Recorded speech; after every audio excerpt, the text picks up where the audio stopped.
Hello everyone, and welcome back to Movie Explained. Today, I will be analyzing a science fiction, action, and thriller film titled InTime. A spoiler alert is necessary for the following content, so be cautious while watching. In a world where humans are genetically modified to stop aging at 25, they are left with only 1 year to live after reaching that age.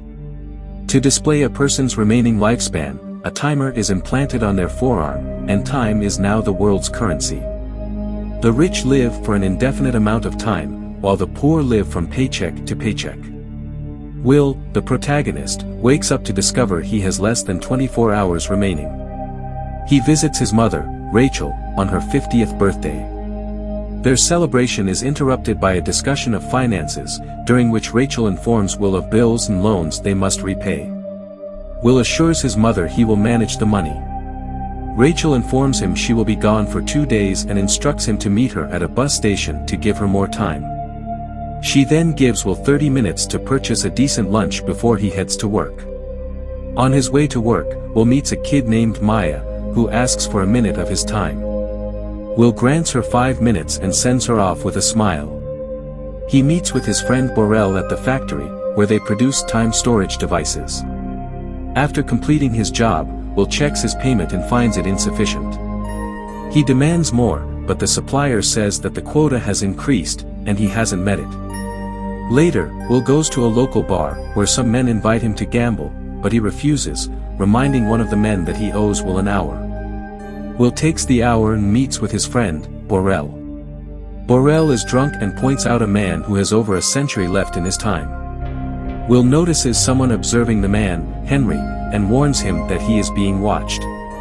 Will advises Henry to leave as he is drawing too much attention, but Henry refuses. Suddenly, a group of men arrives, identified as the Minutemen, who rob and extort people. Borel pulls Will away, but Will decides to stay and watch, promising not to do anything foolish.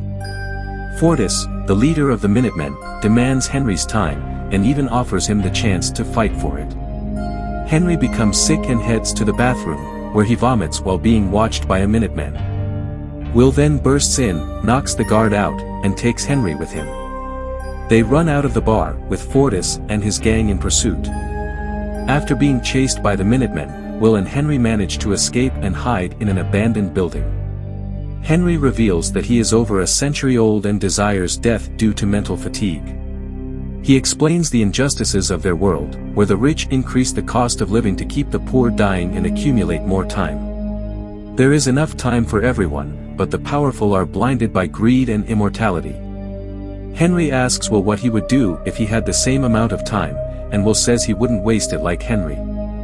They rest and contemplate their situation. In the morning, Henry gives almost all of his time to Will except for 5 minutes before falling to his death from a bridge. Will visits Borel and shares the truth about the world with him, and Borel decides to use his newfound fortune to pursue his own desires. Meanwhile, Rachel struggles to pay for the bus fare and runs in a race against time to make it to Will, but she ultimately dies in his arms. Will is now determined to seek justice and has all the time he needs, but his mother has none. The next day, timekeepers retrieve Henry's body, and Raymond notices a camera on the bridge. Will, now dressed in a new suit, leaves the time zone that separates social classes. During his journey, Will passes through several borders, each one demanding an increasingly high toll fee. The final border costs him a whole year, and he arrives at the city of New Greenwich. The driver inquires about his intentions, and Will declares his desire to make the city pay. The opulence of New Greenwich is unlike anything he has ever seen. Though he runs initially, he slowly adjusts to the city's leisurely pace. Will attracts the attention of a woman named Sylvia. He checks into a luxurious suite and experiences gourmet cuisine for the first time. Even with all the luxury surrounding him, the death of his mother continues to trouble him. Will goes to the casino but first changes his clothes.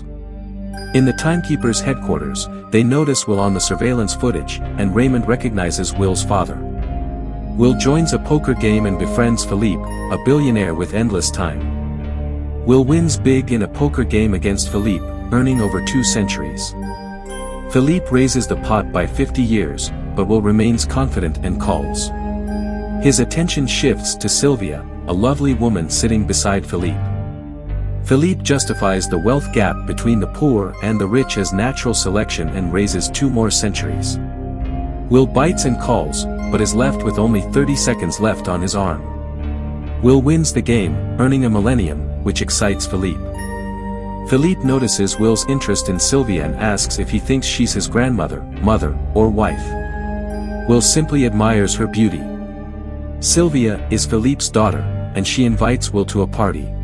Will purchases a new car with his winnings and drives to Philippe's mansion where he meets 3 generations of beautiful women who look like sisters. Sylvia approaches and saves him from a lonely night and they get to know each other on the dance floor.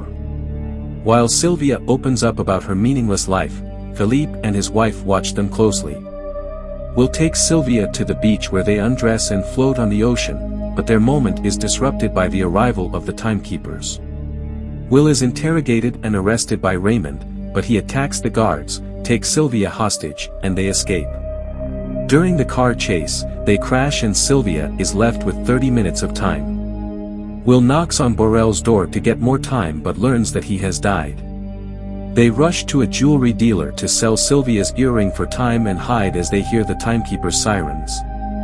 They talk about Sylvia's family business while walking through the city. Will inquires about the value of Sylvia's family's fortune, and she responds that it's so high that it's not worth knowing. He then contacts Raymond and proposes that Philippe transfers 1,000 years to the ghetto city in return for Sylvia. Raymond warns Will of the risks, but he refuses to back down. Later that night, Sylvia visits Will's apartment, and they converse about their families and past. The next day, Will discovers that Philippe has not transferred the time, but he still plans to release Sylvia. Will escorts her to the phone booth and presents her with a gun as a parting gift. Sylvia calls her father and demands the transfer. Unbeknownst to Will, Raymond points a gun at him. Sylvia sees Raymond and shoots him immediately. Will and Raymond escape using Raymond's car after Will gives him some of his time instead of killing him. Later, they stop a car and steal it after scaring the driver. Will suggests that Sylvia can still return to her father, but she refuses. They watch the news about their escape, and Will kisses Sylvia. Meanwhile, in Philippe's office, Raymond informs him about Sylvia's decision not to return and plans to arrest her. Despite Philippe's efforts to bribe him, Raymond leaves. The next day, Will teaches Sylvia how to shoot a gun properly. During their conversation, Will tells Sylvia about his plan to give time to the people, and she offers to help him get the time he needs. While at a local loan office, a truck crashes through the window, prompting the two to steal as many time storage devices as possible. They encourage borrowers to take as much time as they want and give time to Greta, Maya, and a timeline distributor who gives time as charity. Meanwhile, Fortis still harasses and kills people for their time and sees a reward for 10 years for the capture of Will and Sylvia. Philippe watches the news about his daughter's continuous pursuits to steal from him. Later that night, Raymond and the timekeepers surround the motel where the two are staying. Will and Sylvia escape through the window, and a chase ensues through the streets and dark alleys. They manage to get on a bus and lose Raymond.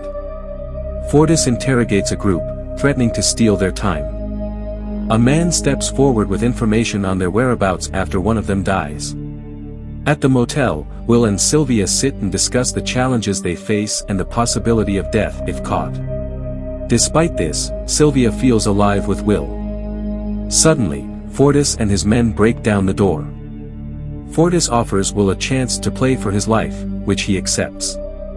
Will initially struggles but ultimately wins, shooting Fortis and his men while siphoning his time. Will and Sylvia stand on a rooftop, feeling helpless as prices keep rising. Sylvia reveals a plan to get 1,000,000 years of time. The next day, Will and Sylvia capture Philippe and hold him hostage. In Philippe's office is a time vault with a device holding 1,000,000 years. Philippe warns Will and Sylvia that if the 1,000,000 years of time falls into the wrong hands, society will collapse. Will disagrees and points out that immortality is not worth sacrificing even a single life. Meanwhile, police vehicles block the main road and the timekeepers chase after them. Despite being shot at, they manage to cross the border and reach the ghetto. Raymond crashes into them, but the two escape and Raymond dies. Will and Sylvie manage to get more time and embrace each other before citizens start crossing borders to more expensive zones. The society's hierarchy is beginning to crumble as people try to survive. Will and Sylvie continue to search for ways to get more time and make their way to a large time bank. This is for today.